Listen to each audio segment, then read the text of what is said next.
এক প্রান্তে তাসকিন আহমেদ, অন্য প্রান্তে সাইফ হাসান। দুই ভিন্ন জার্সি গায়ে লড়াই করলেন দুজনে। তবে শেষটাতে জয়ের মাল্য গলায় মাঠ ছাড়লেন তাসকিন। শুধু তাই নয়, বল হাতেও দলের ভাগ্য নির্ধারণে রেখেছেন মহা গুরুত্বপূর্ণ অবদান। আবুধাবি টি10 লিগের তৃতীয় ম্যাচে মুখোমুখি সাইফ হাসানের আসপিন স্ট্যালিয়ন্স এবং তাসকিনের নর্দার্ন ওয়ারিয়র্স।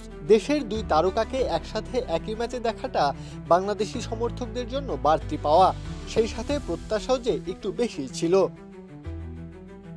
ব্যাট হাতে শুরুটা করলো নর্দার্ন। বল হাতে এক ওভার হাত ঘোরানোর সুযোগ পেয়েছিলেন সাইফ হাসান, তবে সেটা ভুলে যাওয়ার মতোই মুহূর্ত হয়ে থাকলো। ওই ওভারে সাইফ রান দিলেন 17। শেষ পর্যন্ত তাসকিন আহমেদের দল স্কোরবোর্ডে তোলে 114 রান। আর এটা ওইটা না, কাপড় ধোয়ার একটাই সলিউশন, চাকা অল ইন ওয়ান। 10 ওভারের খেলায় তাসকিনদের জন্য এই রান ডিফেন্ড করাটা একটু কষ্টসাধ্যই ছিল। ট্রেন্ট বোল্টের করা প্রথম ওভারেই আসপিন তুলে নেয় 21 রান। দ্বিতীয় ওভারে নর্দার্ন অধিনায়ক বল তুলে দেন তাসকিনের হাতে। তিনি আস্থার প্রতিদান দেন।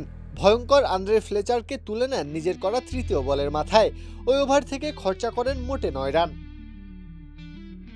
নবম ওভারের মাথায় আবারও ফেরানো হয় তাকে। ততক্ষণ পর্যন্ত চালকের আসনেই ছিল সাইফের দল। তবে এবার প্রথম বলেই তাসকিনের আঘাত। আভিস্কা ফার্নান্দোকে দেখান সাজঘরের পথ। অবশ্য শেষ পর্যন্ত দুটো 4 হজম করতে হয় ওই ওভারে। খরচা করেন 12 রান। সাইফ হাসানও ব্যাট হাতে শুরুটা করেছিলেন দারুণভাবে। তাবরেজ শামসীকে ছক্কা হাঁকিয়ে জানান দিয়েছিলেন নিজের উপস্থিতি। যদিও তার সামনে সুযোগ ছিল নায়ক হওয়ার। 4 বলে যখন 6 রান দরকার দলের, তখনই আউট হয়ে বাড়িয়ে দেন দলের বিপদ। আর তাতেই 11 বলে 15 রানের ইনিংস খেলেও থাকতে হলো পরাজিতদের দলে। প্রত্যহ কাব্য, খেলা 71।